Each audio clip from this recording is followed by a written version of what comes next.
Ladies and gentlemen, gather around for an epic tale of bravery, betrayal, and the clash of empires. Imagine a world where the fate of nations hangs on the edge of a single battle, where one man's genius faces off against the might of an unstoppable enemy. Today, we dive into the heart of history, to the year 202 BC, to witness the Battle of Zama, a showdown that would decide the future of the ancient world. This is the story of Hannibal Barca, the legendary Carthaginian general, and his final stand against the rising power of Rome. Get ready for a journey of strategy, courage, and heartbreak as we uncover how one of history's greatest military minds met his end on the dusty plains of North Africa. Let's step back in time and relive this monumental moment together. To understand the Battle of Zama, we need to set the stage.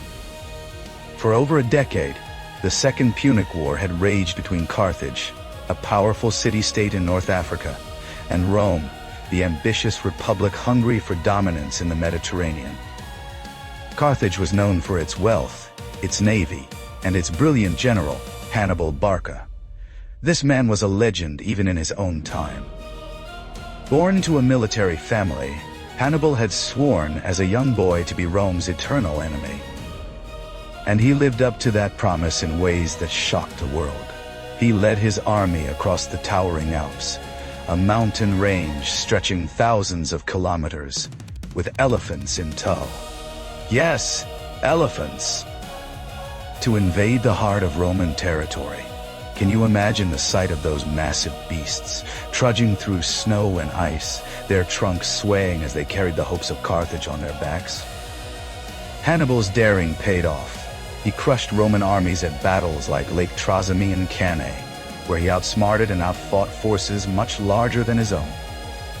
At Cannae alone, nearly 50,000 Roman soldiers perished in a single day, a staggering loss that shook Rome to its core. Hannibal became a name that struck fear into every Roman heart, but Rome was not a city to give up easily. They had grit, resources, and a new star on the rise. Scipio Africanus. This young Roman general was different. He studied Hannibal's tactics, learned from Rome's mistakes, and turned the tables. Instead of waiting for Hannibal to strike again in Italy, Scipio took the fight to Carthage's doorstep. He landed in North Africa with a bold plan to force Hannibal back home. By the year 202 BC, after years of war, the stage was set for a final confrontation. Hannibal, who had been campaigning in Italy for over a decade, was recalled to defend his homeland. The two greatest military minds of their time were about to clash in a battle that would change history forever. This wasn't just a fight for land or power.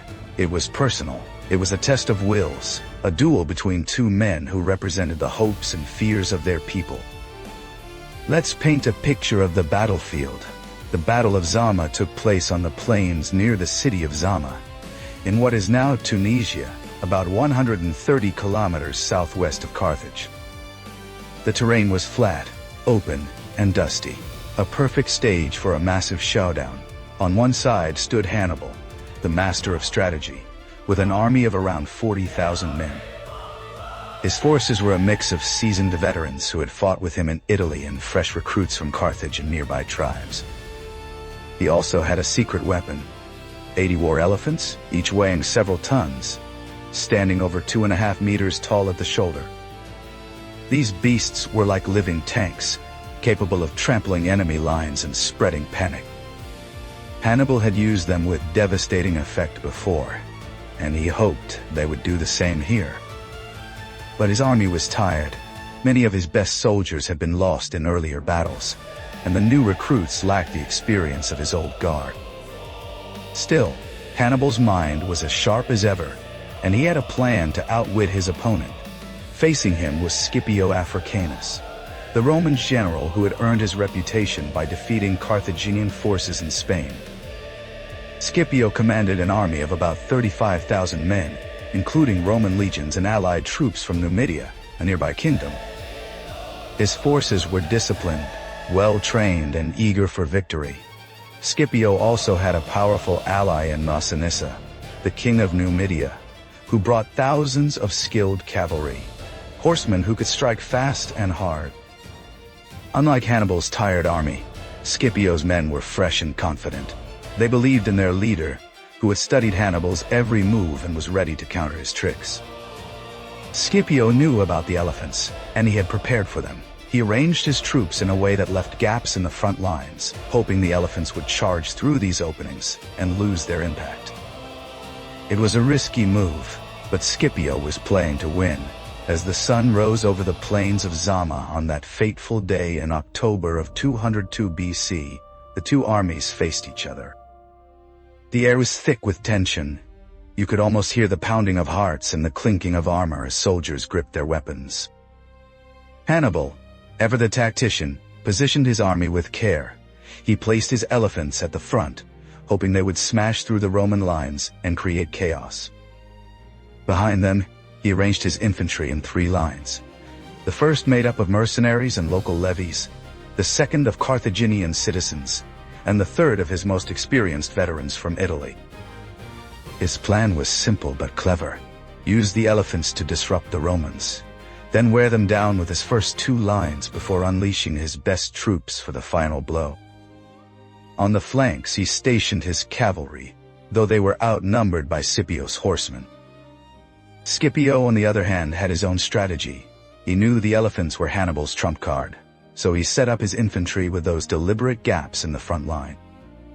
His idea was to let the elephants charge through without breaking his formation, allowing his men to deal with them from the sides. He also placed his strongest infantry, the Roman legions, in the center, ready to hold the line against Hannibal's troops.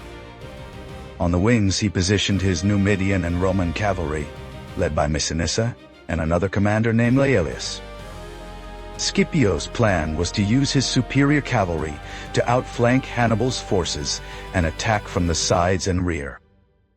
It was a bold strategy, one that relied on speed and coordination. The battle began with a terrifying roar as Hannibal's elephants charged forward. Picture this: 80 massive beasts, each weighing over 2,000 kilograms, thundering across the plain, their tusks gleaming in the sunlight. The ground shook under their weight, and the Roman soldiers must have felt their hearts skip a beat.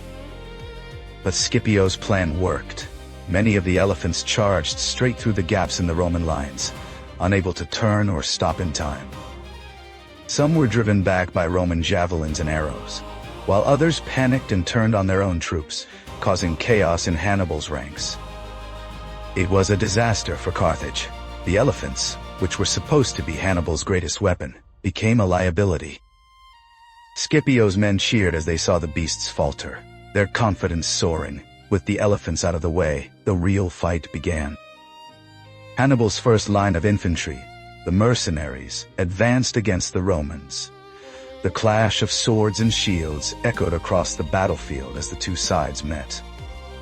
Scipio's legions held firm, their discipline shining through.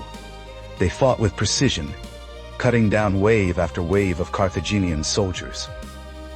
Hannibal's second line, made up of citizen soldiers, joined the fray, but they too struggled against the Roman wall. Meanwhile, on the flanks, Scipio's cavalry made their move. Massinissa and Laelius led their horsemen in a sweeping attack, driving Hannibal's weaker cavalry from the field.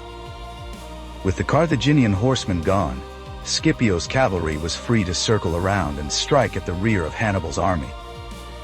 It was a classic maneuver, one that Hannibal himself had used against the Romans years before at Cannae. Now, the tables were turned. Hannibal still had one card to play: his third line of veteran troops. These were the men who had fought with him in Italy, the survivors of countless battles. They were tough, experienced, and loyal to their general. As the first 2 lines of Carthaginian infantry began to crumble, Hannibal ordered his veterans forward. They marched with grim determination, ready to turn the tide.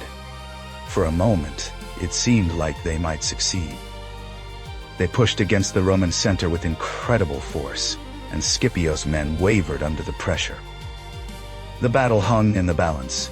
If Hannibal's veterans could break through, Carthage might still win the day.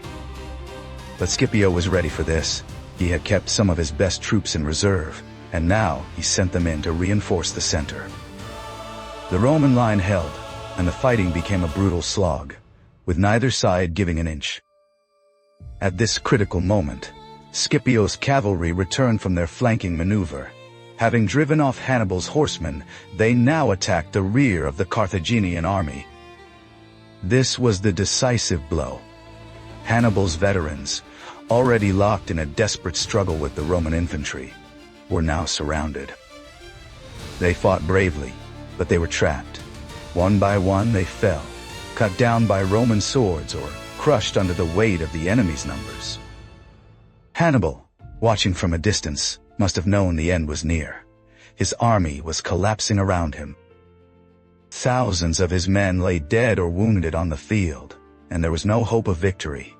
In the end, nearly 20,000 Carthaginian soldiers were killed or captured that day, while Scipio's losses were much smaller, around 2,500. It was a crushing defeat for Carthage. Hannibal himself managed to escape the battlefield with a small group of followers. He fled back to Carthage, but his spirit was broken.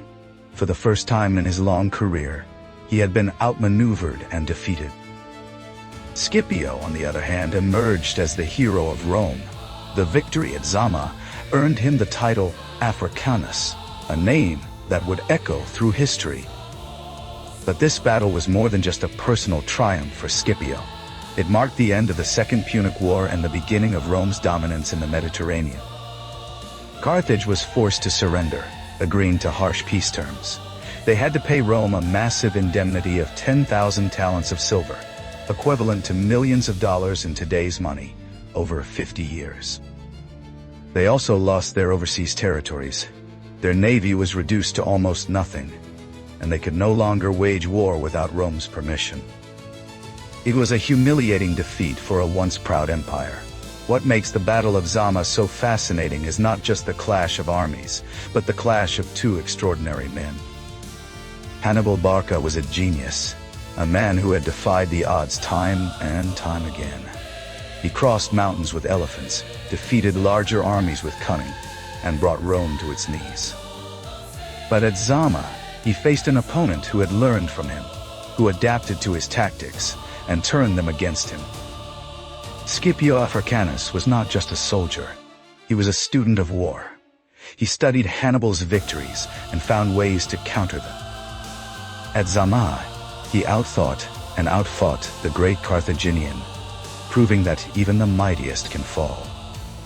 The battle was a turning point, not just for Rome and Carthage, but for the entire ancient world. Rome's victory paved the way for centuries of expansion, while Carthage faded into history, a shadow of its former glory. Let's reflect on the human cost of this battle. Tens of thousands of men lost their lives on that dusty plain, each with their own dreams, families, and stories. The ground at Zama must have been stained red with blood, the air filled with the cries of the wounded and the dying. War, even in victory, is never without tragedy. For Hannibal, the defeat at Zama was the end of a dream. He had spent his life fighting Rome, driven by a vow made as a child. After the battle, he lived on for a few more decades, but he was a man without a country, hunted by his enemies. Eventually, he took his own life rather than be captured by the Romans. His story is one of brilliance and heartbreak, a reminder that even the greatest heroes can fall. As for Scipio, his victory at Zama made him a legend in Rome, but his later years were not without struggle. He faced political enemies at home and eventually retired from public life. Yet his name lived on as the man who defeated Hannibal, the man who secured Rome's future. The Battle of Zama was more than just a fight. It was the moment when the balance of power shifted forever. Rome rose to become the greatest empire the world had ever seen, while Carthage was reduced to ruins.